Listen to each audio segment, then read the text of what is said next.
Thank you everyone for joining us for this winter town hall. Do you mind going to the next slide? Ooh, All right, it's going to be ooh. pretty straightforward, but we want to do some introductions so we could introduce all of the board members who are here and the staff that we have who are here, and then give you a quick progress report of what went on in 2025, as well as what we have planned for 2026. And then we'll do a meet and greet with our new board candidate. Brandy Jean. And then we'll have that Q&A at the end. So, so USPK, our mission is to advance the growth and development of parkour in the United States through advocacy, education, community, and governance. So that's just a quick overview of what we do, and then we'll launch into our projects. But first, let's introduce ourselves. I think the next slide is our faces. All right, cool. So we have a few board members who are here. Me, I'm moderating today. I'm Marina Gavrushkina. I am from California and I'm one of the newest board members. So I'm still kind of getting a feel for USPK, but I'm super excited to be part of this organization and to help out with all the marketing and communication efforts for us. So, Ooh. Corey, do you want to go? Yeah, I'll jump in. Hi, I'm Corey. My pronouns are they, them, and he, him, and I am the current board chair for USPK, and I'm out of Southern California as well. And I will pass it over to Anne. Hi everyone, my name is Anne. I'm from Los Angeles, California. I'm currently the board vice chair, and I'm super excited to help USPK grow. And yeah, I'll pass it to Danny. Hi, I'm Danny. I'm in Reno, Nevada, and I am the board treasurer. And then I'll send to Mel. I'll unmute myself then. I'm Mel McQueen. I currently am a board member, and as of this year, I plan the USPK National Championship and the USPK Youth National Camp. And I'm in Denver, and it looks like is Devin next, probably, or Emily. I'll do it. Great. Hey, I'm Devin Straley. I'm out of Corning, New York. I'm co-coordinating the national competition circuit along with John, our staff event manager. And I'll pass it over to Emily.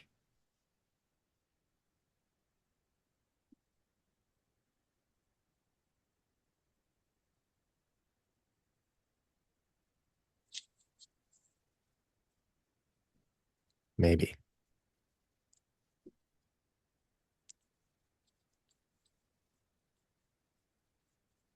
We can go to John. Yeah. Okay. How's it going, everybody? John Lunsford here. I've been working with USPK as regional coordinator for the Mountain West region for the past couple of years.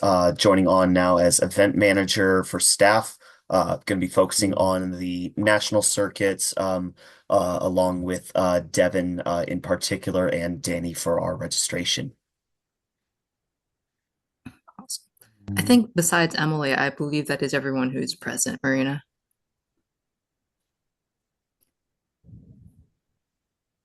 Oh yeah, sorry, I was muted. Yes, all good. And then we'll meet Brandy later. Cool.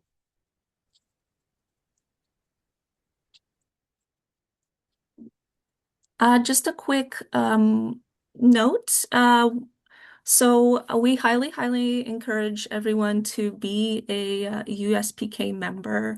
I know most people sign up when they sign up for competition, but there's a lot of other benefits that come with your individual membership for USPK, as well as benefits for businesses and organizations. So I highly check if you aren't a member yet, we really encourage you to become one. Take a look at our website on how to sign up. and all the benefits that go along with it.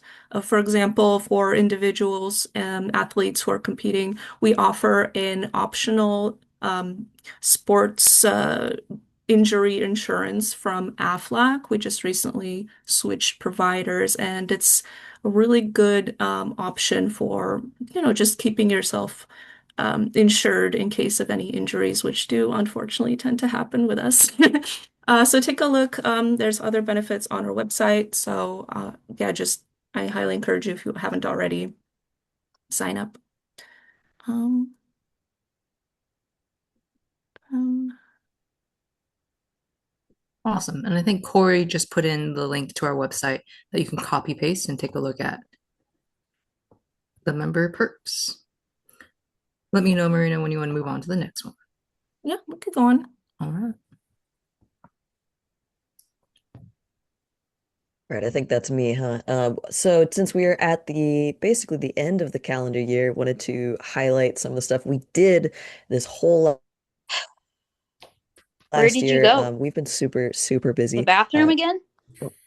Gonna go ahead and mute Emily. So some of the highlights that we had, we did have, so we've been offering insurance as part of our member benefits with for athletes injury coverage. We did transition away from our previous partner Spot. They are actually no longer offering individual athlete coverage. They've switched over to entirely different kind of insurance. So through no fault of our own. So we decided to partner with Aflac, who also works with like firefighters, other kinds of personal injury coverage. It is worldwide coverage. It covers you during competitions.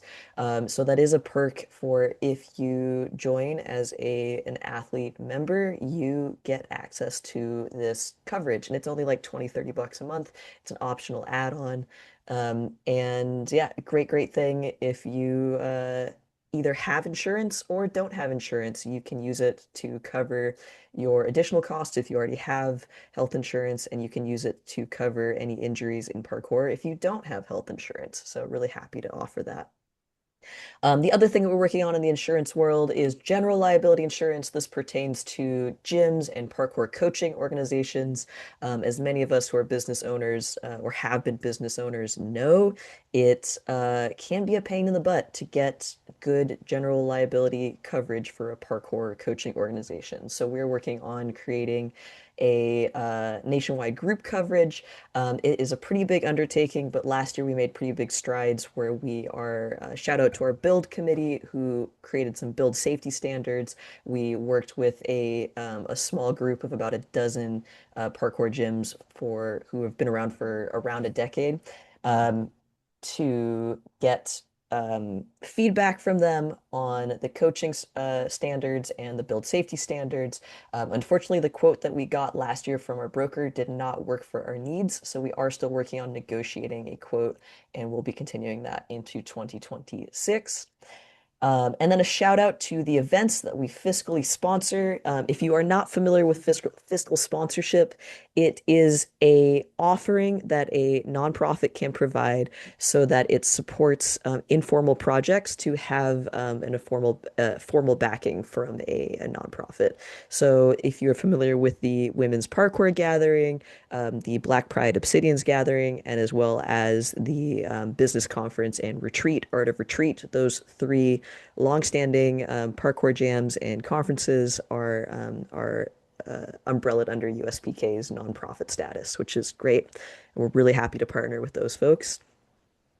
And second to last thing that we're highlighting for today, hiring staff. So that's been a big thing. USPK has been around for a number of years, and last year was our first time that we were able to be a big enough organization that could afford to hire part-time staff. So big congratulations to John Lunsford, who stepped down from the board to become our event manager and does a lot of really, really important things for the organization, including what we did in 2025, which is our third ever super successful national competition circuit. Shout out to all the regional coordinators from last year. Shout out to Mel, who was our national competition circuit director as well.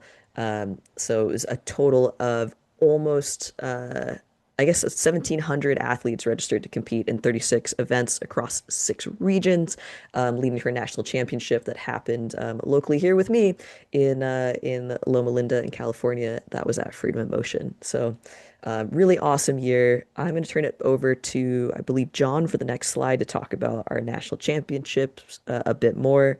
And then I'll talk more about 2026 coming up. Yeah, absolutely. Thanks, Corey. So for everybody then, yeah, we had a really fantastic previous season this year. Parkour competition through USPK continues to grow and be established in a very clear, very cohesive way from qualifier to regional to national to even international level. We had 69 athletes from the circuit going into our national championships. We awarded more than $9,000 throughout the prize pool with a mixture of sponsors and fundraising. One of the big things that I am currently doing is working with possible sponsors for this next season as well. So hopefully something that we can continue to offer for our national athletes in the adult division. We moving into 2026, we'll be moving planning out the region as once again serving as a qualifier for sport parkour.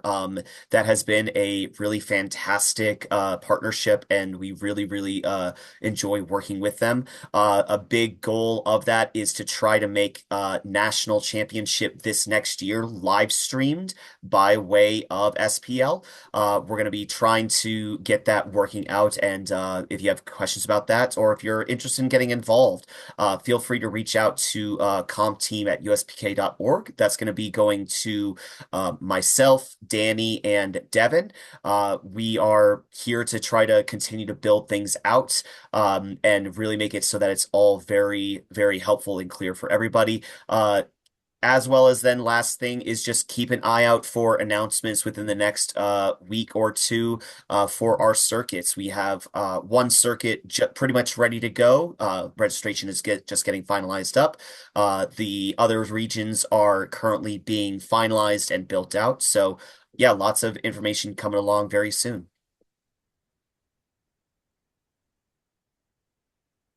All right, and that's back to me for looking ahead to 2026. So, what the heck are we doing for 2026?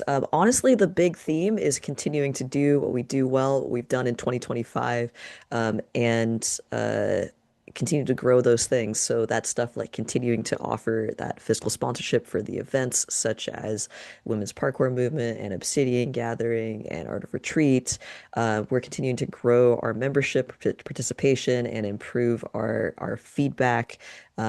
Offering these regular community roundtables, trying to work on improving, always working on improving our communications, right? So we can always get the message out and hear what is important to y'all.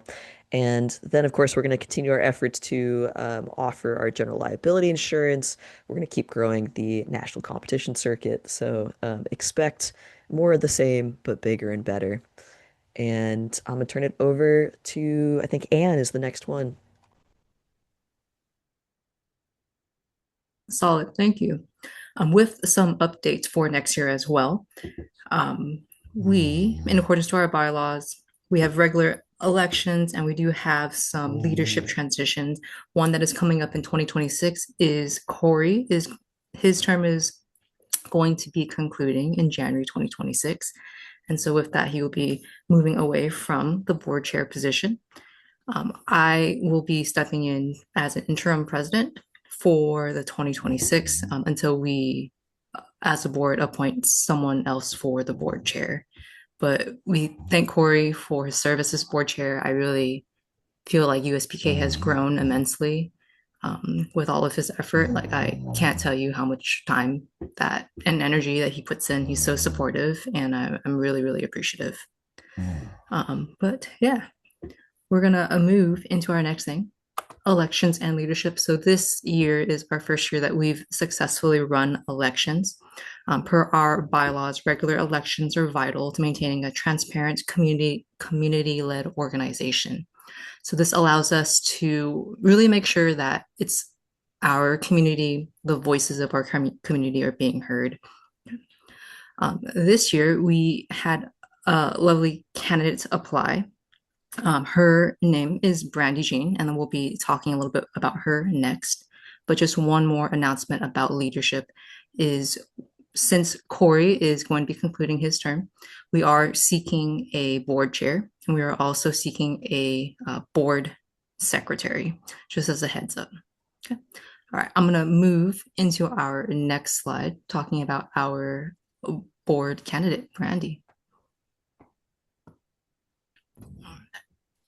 So Brandy applied to be one of our candidates for board of directors.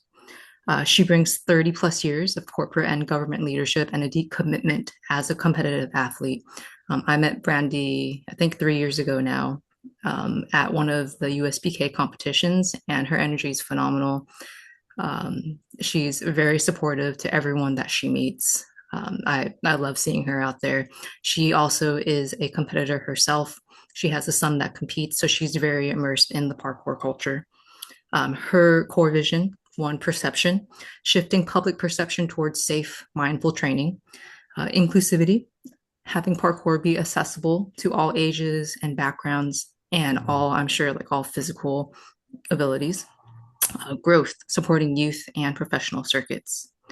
So today we're going to be having a Q&A with Brandy. So it's a meet the candidate.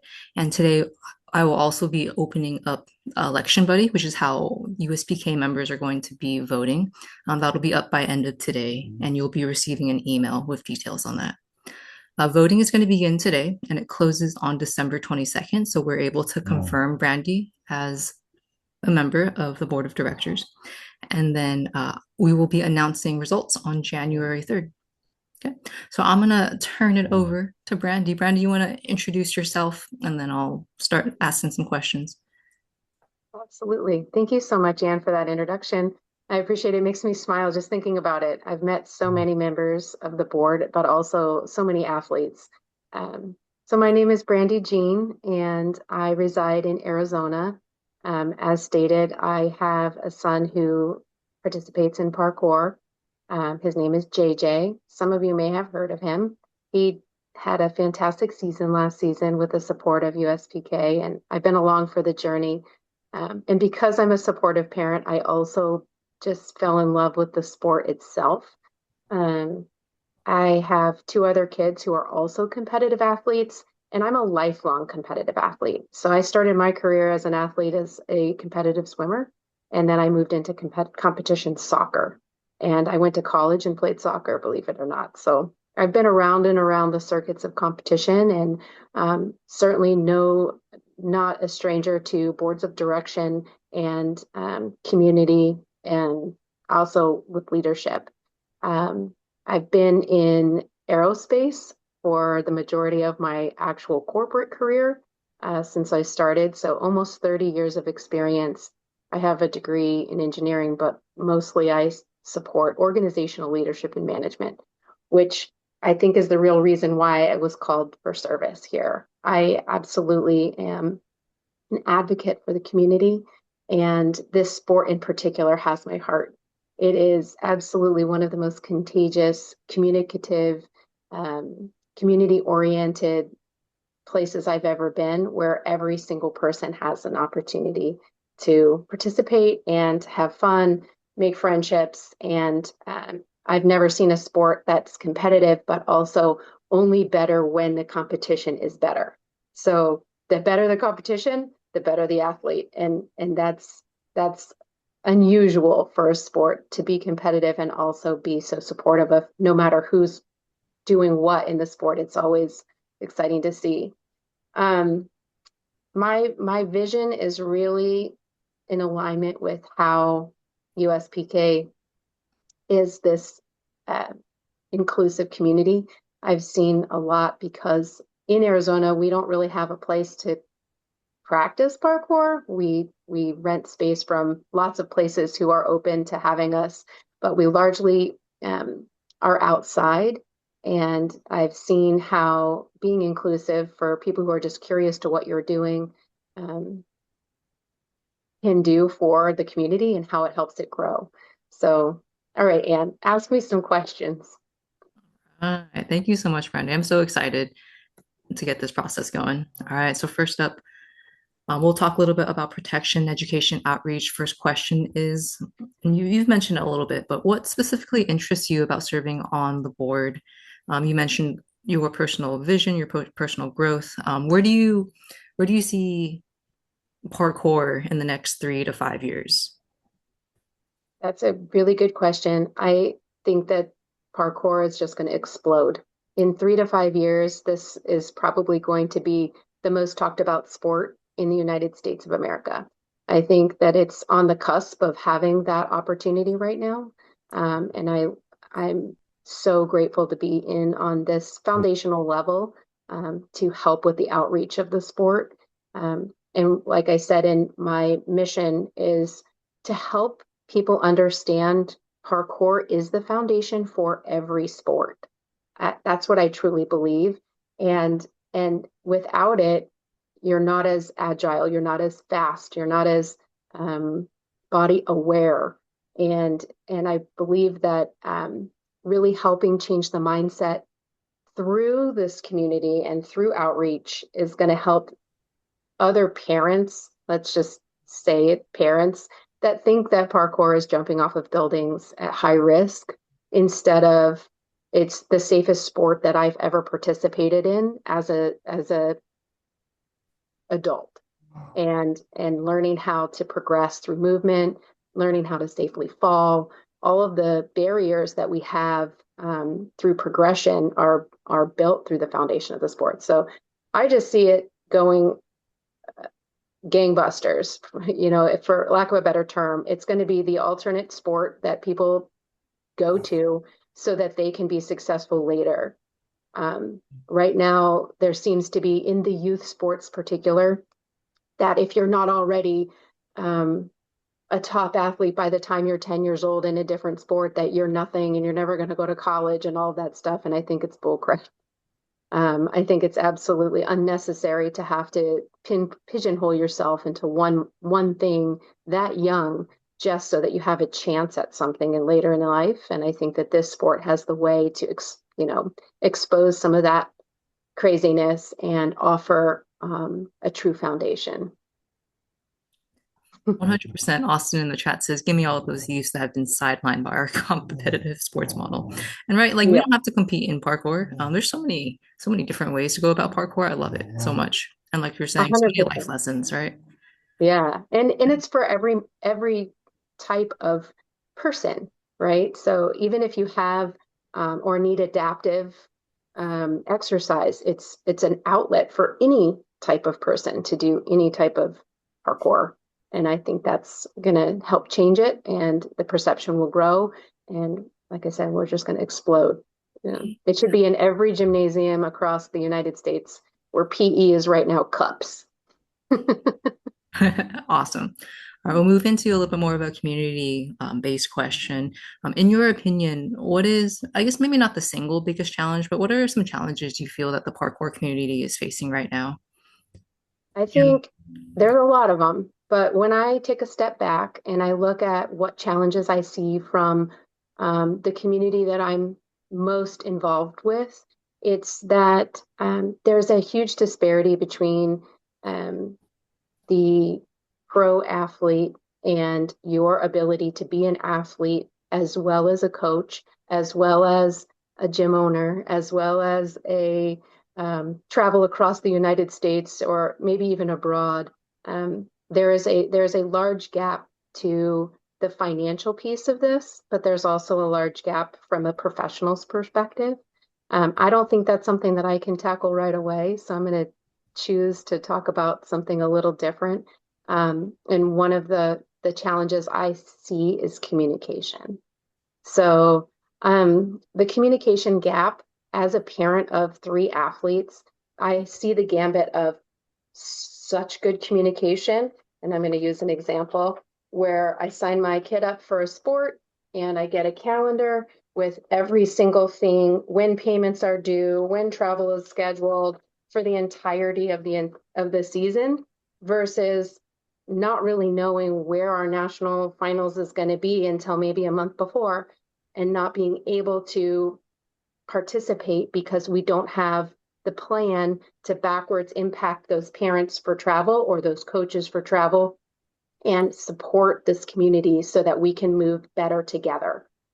As a collective, I'd like to see us move forward, row in the boat at the same direction and know where we're going so that we can afford it, we can safely get there, and we can have time to be successful without damaging our bodies by flying at midnight to get there at 5 in the morning, that kind of stuff. So communication is key, and I think that's where I can really lend my experience.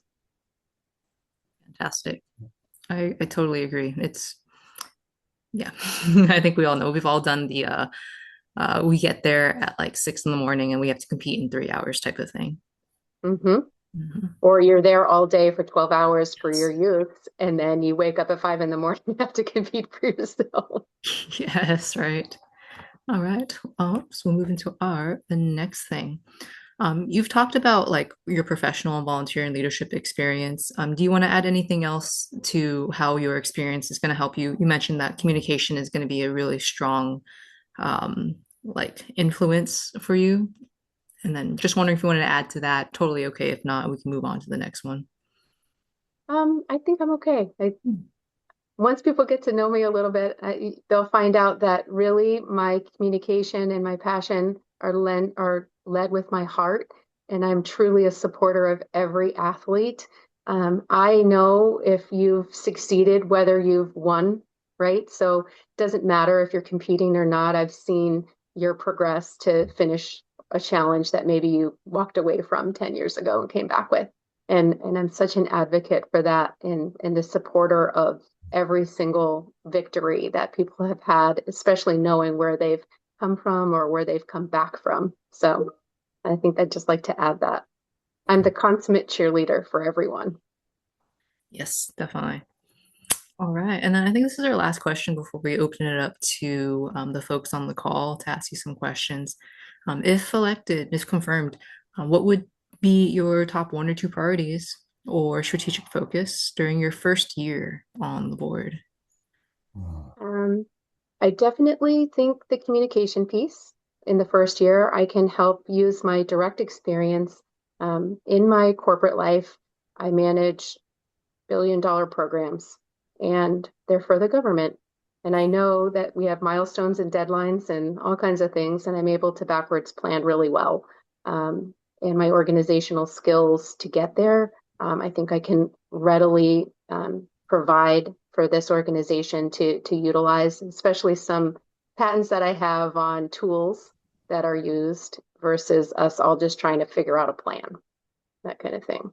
And then secondarily, I think I can lend myself, at least from the community outreach portion, to share how parkour is for everybody through my movements and through helping with maybe some adaptive learning and youth organization. So building up our foundation of youth so that when we get to my age, you're still able to do parkour. Awesome. Thank you so much, Brandy.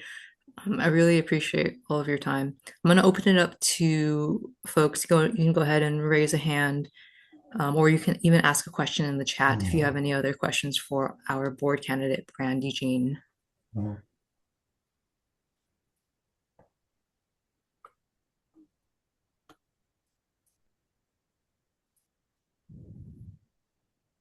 No questions? Come on. I'll give you all like another 30 seconds. I mean, I guess I could chime in on one. Oh, am I there? Yeah, Okay, Yeah. great, cool. Yeah, I wasn't sure. My mic sometimes has problems. So, question I had then would be, there's been like for those of us who've been around long enough in the parkour scene, we've seen parkour gradually evolve from like Jackie Chan martial art movie montage training sequences with 6-hour workouts and other stuff like that to turning more into like weird physical challenges with obstacles, where it's much more style based. There's a lot like even dance influences and other things like that, and there's um more divergent styles of parkour evolving. Mm-hmm. Um, and some of them are becoming more popular while other ones are kind of fading out. The question I have for you on that one is, how do you see USPK supporting the growth of this kind of branching discipline? Yeah. Um, like over the next year, especially if it is going to continue to grow, I imagine that the styles and approaches are also going to grow. I agree. I like to liken those as events, right? So if you want to think about swimming and you watch swimming on TV, they have the 100 freestyle, the 50 freestyle, the 100 IM, the butterfly, all those different events, but yet it's still cultivated in swimming. So I guess I'd like to mention that I love the opportunity for style in particular because that's where I like lean in. It's the most hard to judge. It's the most hard to really know what's good because often the participant is doing something no one's ever seen before. But I like to think of it, there's so many open opportunities for style in particular. Um, we could do duos, synchros. You could do style with tricking. You could do style with obstacles. You could do style with um, tricks, tricking, all kinds of stuff like that. In this next year, I mean, I would love to see exhibitions of some of the different modalities so that the larger community can understand and see what's emerging. Um, there still has to be some sort of foundation for judging, and I think that's one of the things that drives me the most crazy, and I'm sure everybody else who's ever been judged in style event. What's the degree of difficulty if something's never been done before? What's the degree of, or what's the execution of something that you've never seen, and how do you judge that versus something that's been done over and over again without calling it cookie cutter? I definitely hear what you're saying there, and hopefully I was able to answer your question, but I'd like to see more than just a 45-second run in style be what it is that we call style. I think there's so many different ways to have a style event. It could be different.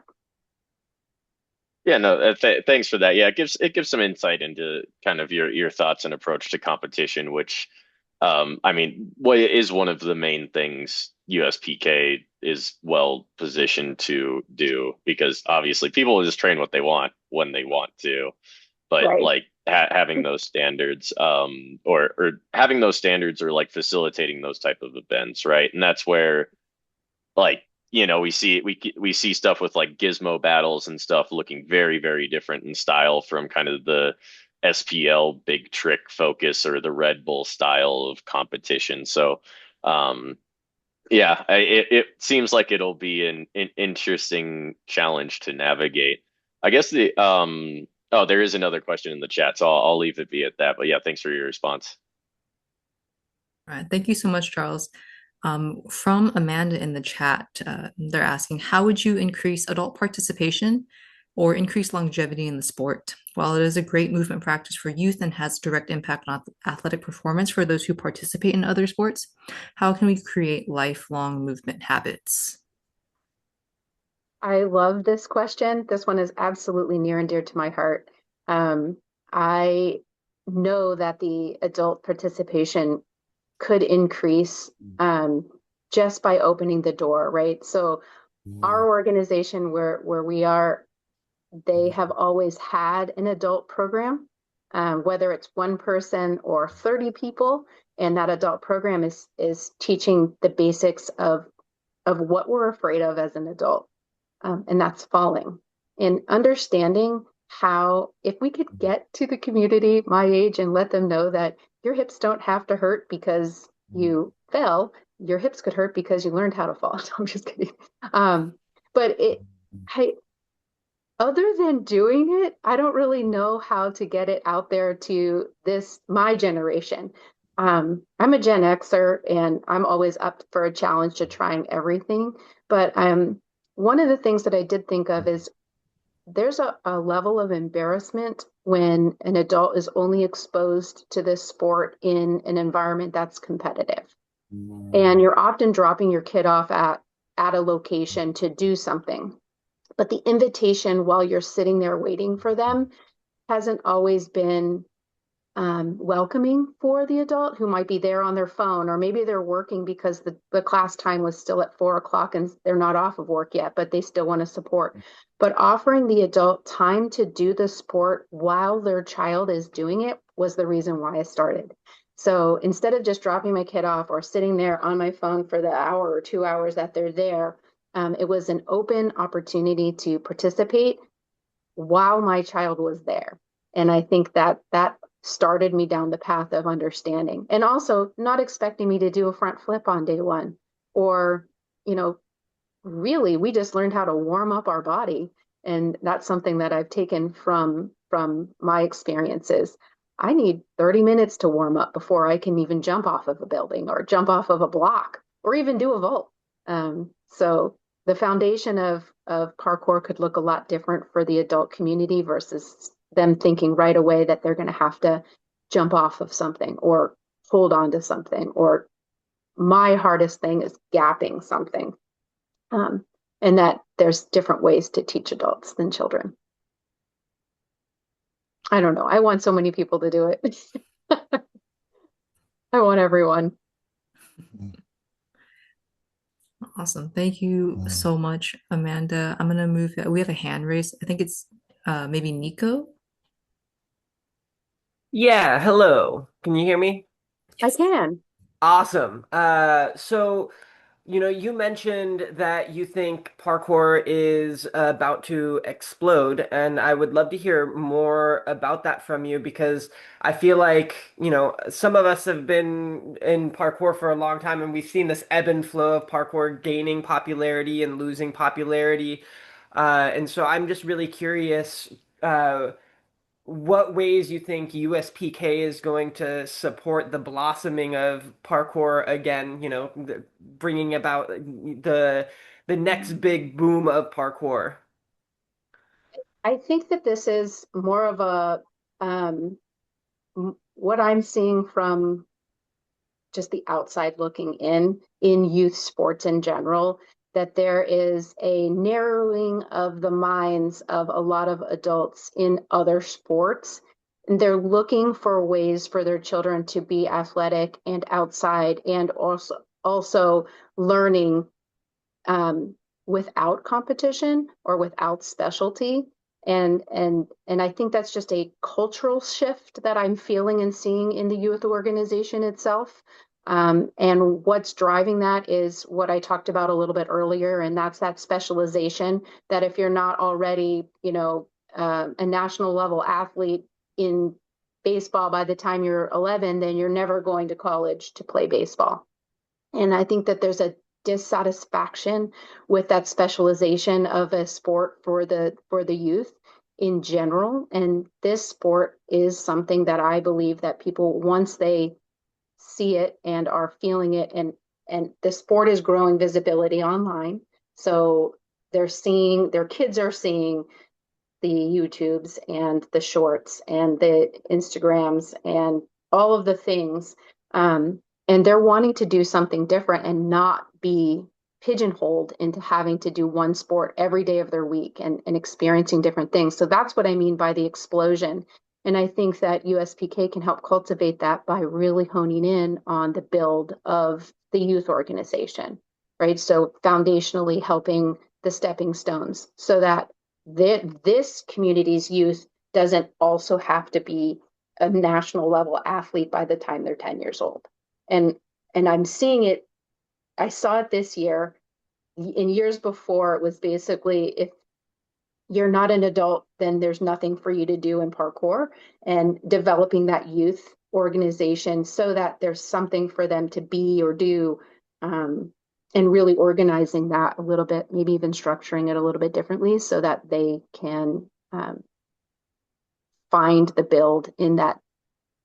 There has to be a way to showcase parkour, and USPK can really help foundationally show the youth organizations that you don't have to be number one to be successful in the sport. And I think that's what I'm talking about more than, what we're doing already in the community is making it explode. I think it's truly what I'm feeling from parents in general and watching them be dissatisfied with, I'm picking on baseball, but baseball, football, um, soccer, any of those main, volleyball is even getting there where it's cost you $12,000 to join a club team. And if you're not on a club team, you can't even join your high school team. So I think that's where USPK can really get in and help those foundations grow from that little perspective. So if I'm hearing correctly, like not necessarily pushing kids into sports with the direction of heading for college level sport. Right, Like, exactly. Or letting them know that you can go to college and play a sport, right? But you don't have to be already select and specialize in that one sport when you're so young, that you can utilize parkour as your foundation for that sport and be successful in anything you want to do. So it's like parkour is the foundation to other opening other doors. So you don't have to already be in gymnastics at a level 10 by the time you're 10 years old, but you could be a parkour athlete until you're 15 and then decide that you need to go into a different sport and specialize. That's what I'm trying to say there is I don't see it as I see it as an opportunity for people to not have to be specialized into any one thing. I'm witnessing that, by the way, with my kid. He can do any sport. All my girls too, all my kids, but they can do any sport that they want, um, because that the foundation is parkour. awesome, thank you. I do have another question, but if anybody else wants to jump in, I can wait. I hope I can live up to all of these. Let's go. What do we got? I think we got, oh, no, go for it, Nico. We don't got anyone else. Yeah, so one of the biggest issues that I think that we're also running into with parkour is uh, quality coaching, especially if the desire is to have more programs that are reaching more people.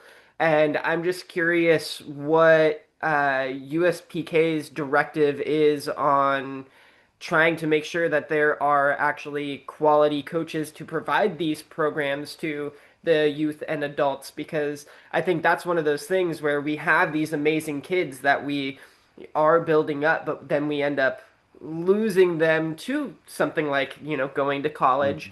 Mhm. And so I'm just curious what the sustainability of parkour looks like in terms of, quality coaching, coaching education, and providing programs. Yeah, and then I don't know if Corey, you want to talk a little bit more about that since that's like USPK's directive, and then Brandy, you can add in maybe something that you envision. Yeah, I'm happy to start off with that.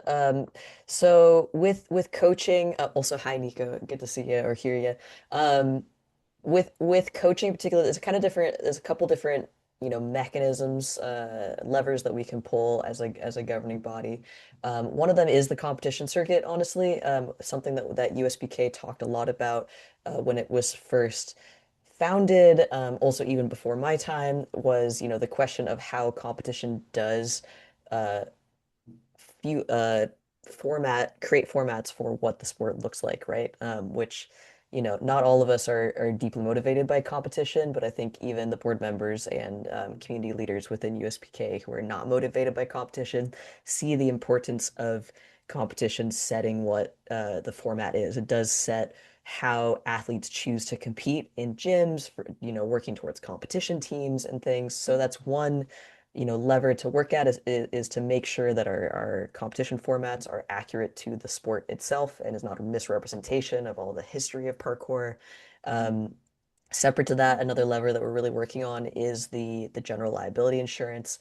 That is sort of the carrot to the gyms to have safe coaching practices and standards. That's more our interest when it comes to coaching curriculum, is making sure there's a foundation of safety um, that's being practiced across the nation, right? As more people are starting parkour gyms and parkour coaching organizations, is we want to make sure that the quality of safety, ukemi, and all that is not diluted, right? We don't want to become trampoline parks as Mhm. we see in comparison. So that's sort of some of the initiatives and programs that USPK has been working on for a while for that. But beyond that, I mean, that's also why we are fiscally sponsoring events, which I know you're familiar with as well, is to support those non-competitive spaces. We are always looking to expand our youth initiatives, as that is where I think a lot of growth in parkour can happen. We have been dabbling with starting um, a network of college clubs as well. Big shout out to Mitch. I think I saw Mitch in the chat somewhere, was doing a lot of work to get that started out of the existing parkour clubs in colleges to get a network together. Things like that, I think that we're- is another opportunity to have youth as they age up continue to participate in the sport as they, become adults and go to college. Um, but beyond that, I mean, that's sort of like the mechanisms of programs that USPK can have, but Art of Retreat, of course, always being a great opportunity to have information sharing as well, as I know you're familiar with.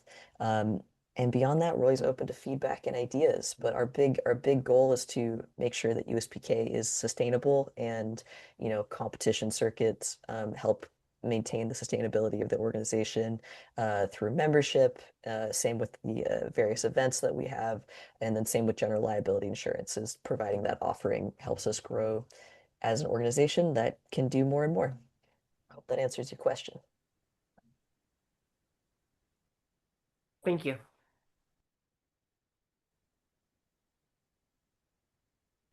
Then you probably could add it maybe in the chat if you'd like. Brandy, if you'd want to add anything to like maybe things that you'd want to implement or like imagine or I don't necessarily have one for parkour. I just know one that I have witnessed and experienced in my life that I've loved, and that is when coaching athletes. So, as an example, if you're a coach and your athlete, this is in swimming, this is not in parkour, but in swimming, if your athlete has reached a certain standard of time, then you, as their coach, have an ability to earn the next sort of level of um, you've unlocked your ability to then pull in all of the kids or coach all of the kids at that next level of time standards. And that includes having nationally ranked athletes, and then that way you can coach other nationally ranked athletes.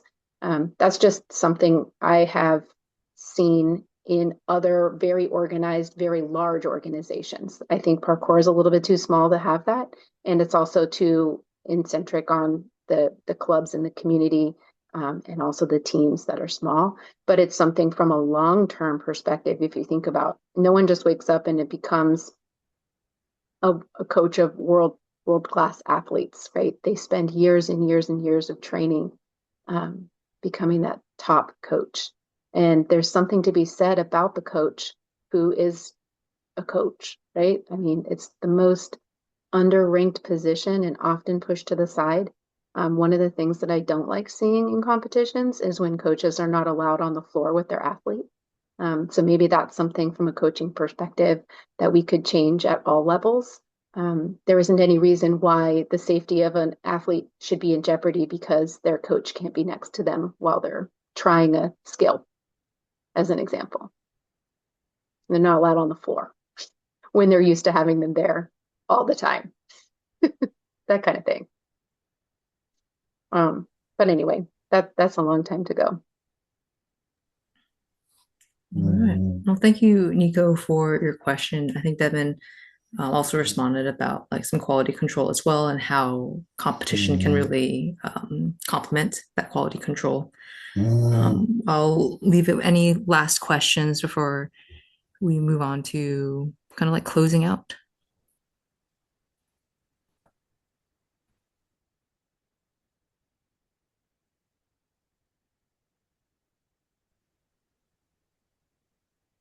Thanks just for time. I think let's move forward to the next slides because I know we have a few more announcements before we're returning to more USPK wide Q&A. All right, thank you. That was super inspiring, Brandon. Gives us a lot to think about. One quick, yeah, I'll try to keep the next couple of slides pretty brief, but I just wanted to make an announcement that we just published our 2024 annual report. And you might think, well, it's already almost the end of 2025. Why are you releasing this now?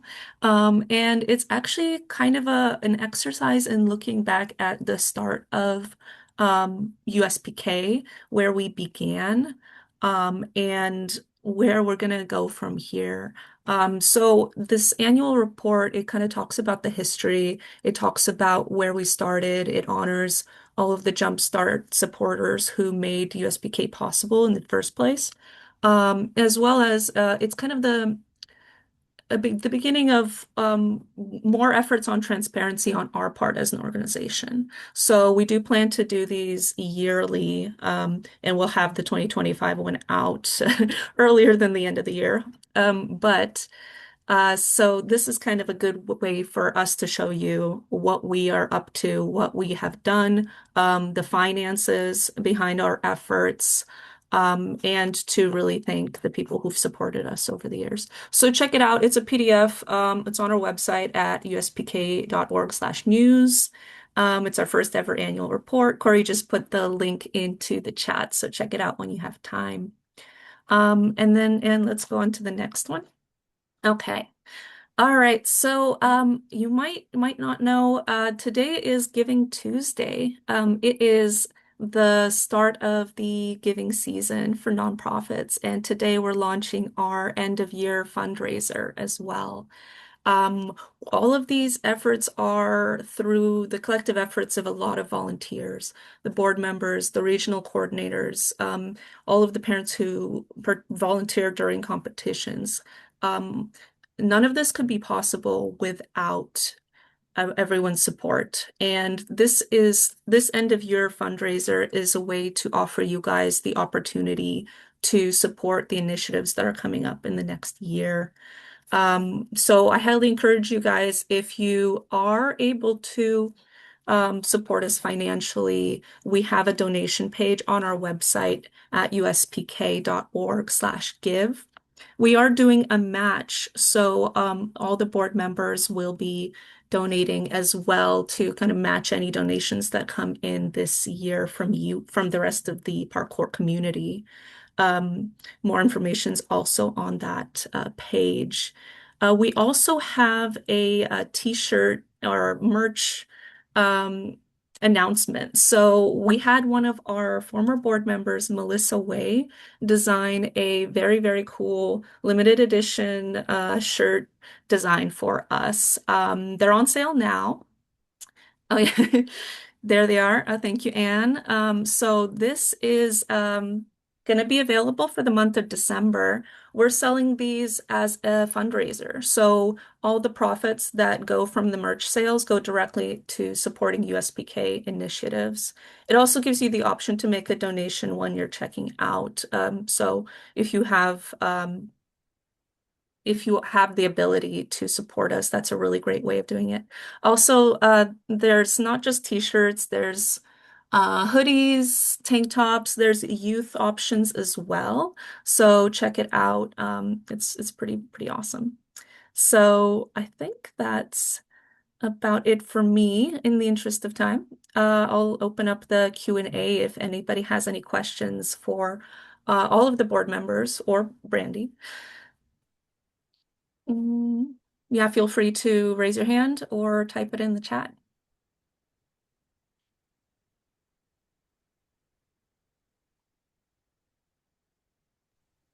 I guess I have another question. I don't know where the little hand raise thing went, but I was gonna ask, on my end of things, I help out with the public park, like parkour parks initiative. Um, Emily's kind of in charge of that. For the USPK side of things, I help out in that regard. And out here in Denver, we finally made some progress. Um, on getting that going. We have a park scheduled to be built out in out kind of by a Denver airport.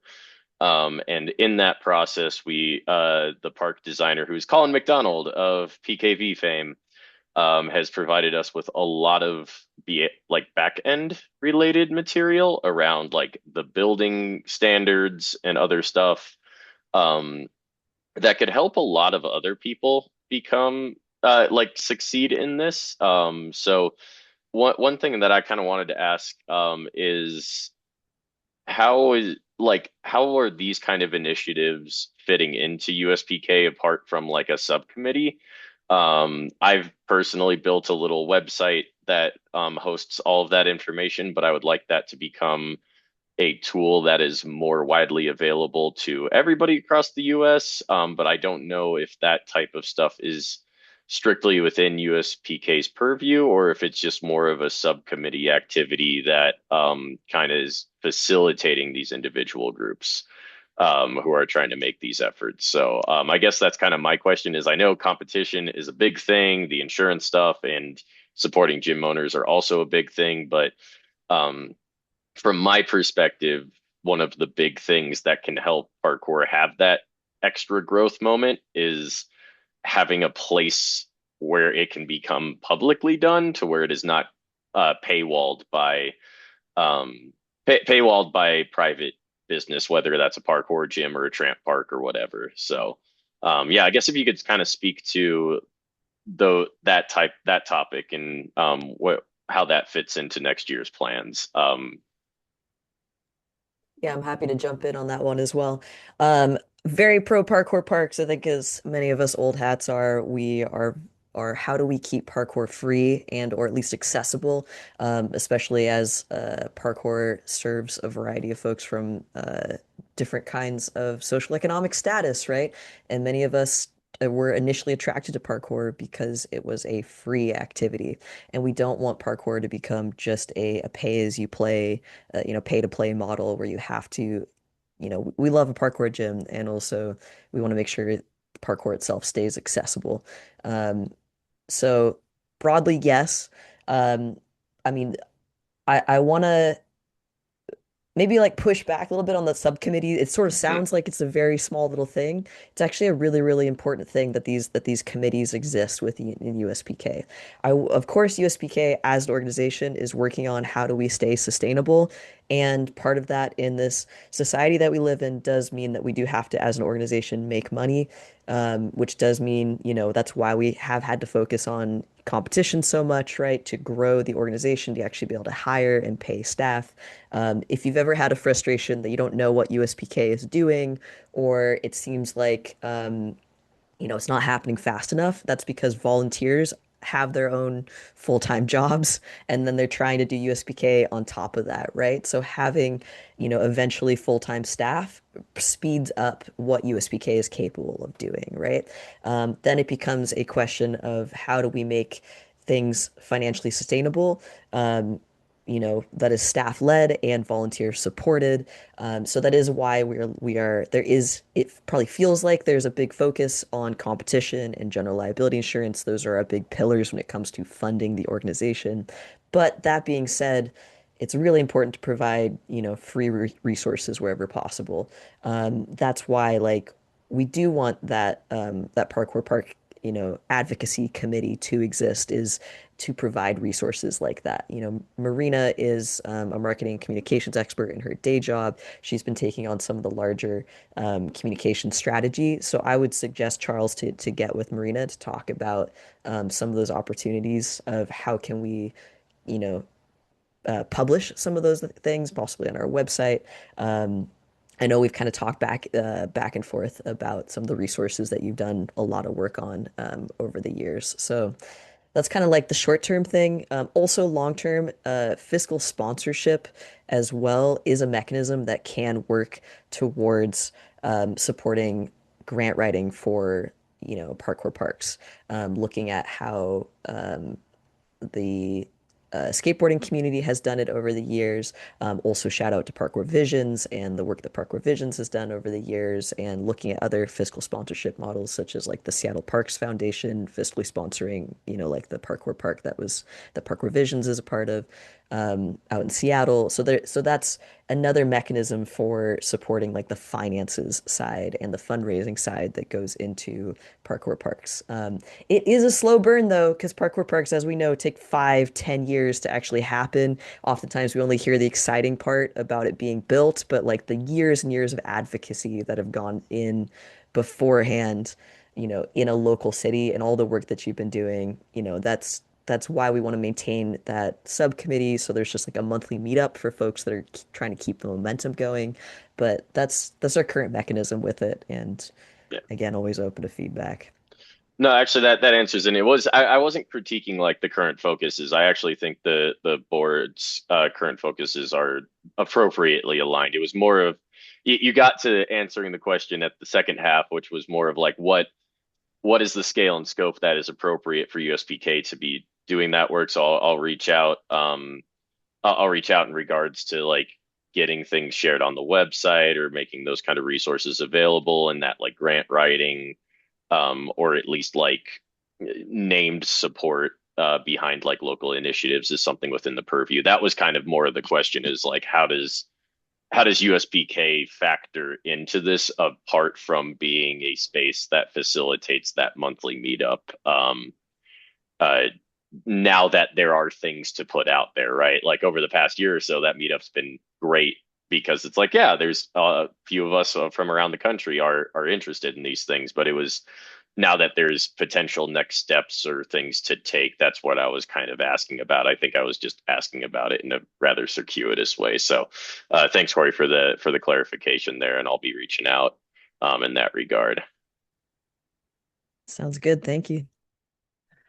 Awesome. I'm sorry. I know that a couple of us had a hard stop at 11, so I think some people might drop off, but if there's anyone here available to stay, please stay on because yeah, we have more questions, it seems like.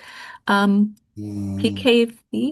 Sorry, I don't know your full name. Sorry, I don't know how to change that name. Hey guys, I'm the ED over here at PKV. Nice meeting a lot of you guys for the first time. Uh, Thank you to Corey for holding this space and everyone for just bringing your passion here. I think there's a lot to talk about. And yeah, the parkour park thing kind of triggered me. I've inherited a lot of history there.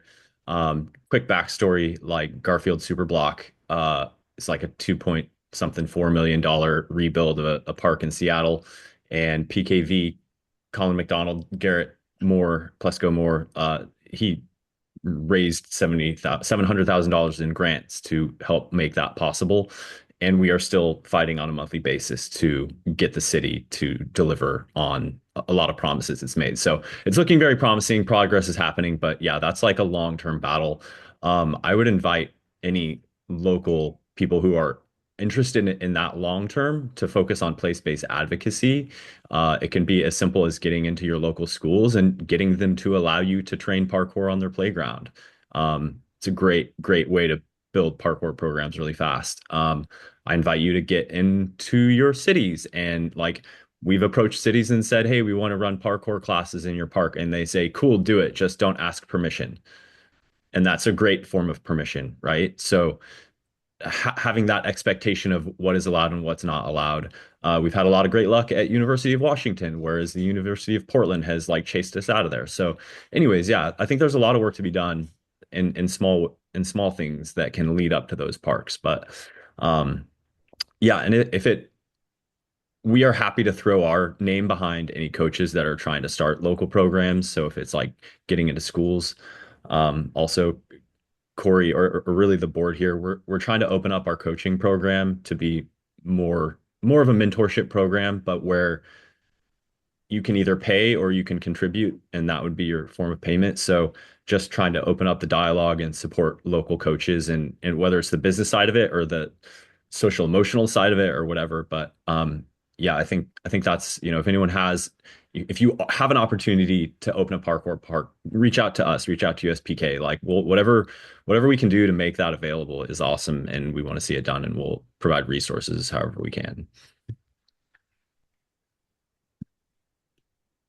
Thank you for that. Yeah, no, there's a lot of work that can be done, a lot of opportunities, and we'll be right there alongside you guys.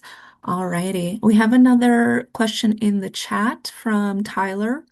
In a previous town hall, there was talks about USPK partnering with Parkour Earth to work towards a new Parkour Worlds. Is that completely off the table now, and we're back to partnering with SPL for the foreseeable future? Anybody Looks like wanna? this should be me. All right. We are partnering with SPL for the foreseeable future. That being said, I am also on the board of Parkour Earth, and we are partnering with Parkour Earth, and there are plans in the work. If you check their Instagram page, for a 2026 fall World Championships over in Europe. So that is something we're working on. We see both avenues as being important for opportunities for our athletes and helping them move forward and providing, honestly, as many opportunities as we can for our athletes. We know SPL is important for a lot of our athletes currently, and they have been a tremendous partner for the last 3 years. We've already signed an agreement for this year to partner with them, but we are also working with Parkour Earth, recognizing that as a separate important thing to get off a world championship there. Because while SPL is great, they clearly don't meet the typical definition of a world championship where countries have been having national championships that feed into a truly representative world championship. So, did that answer your question or any follow-ups on that?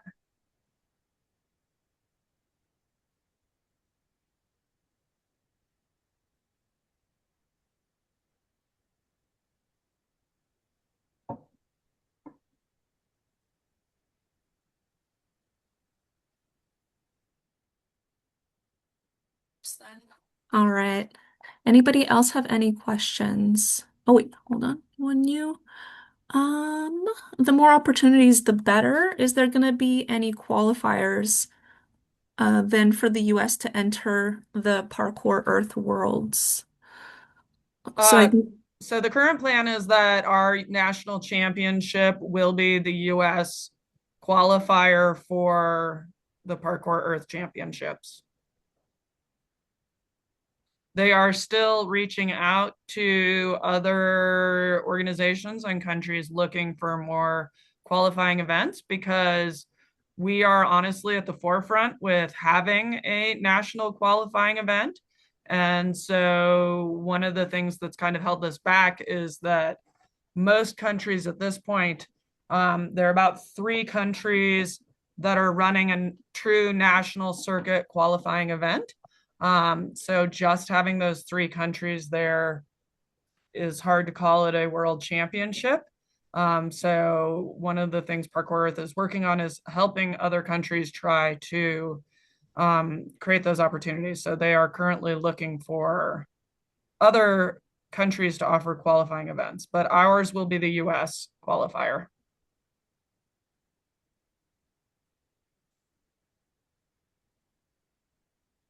So the US nationals will qualify for both Parkour Earth Worlds and SPL.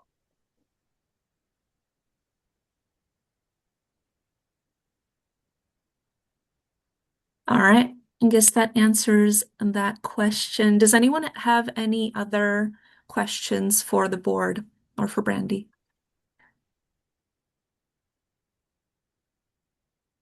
And if not, then we will probably end it there.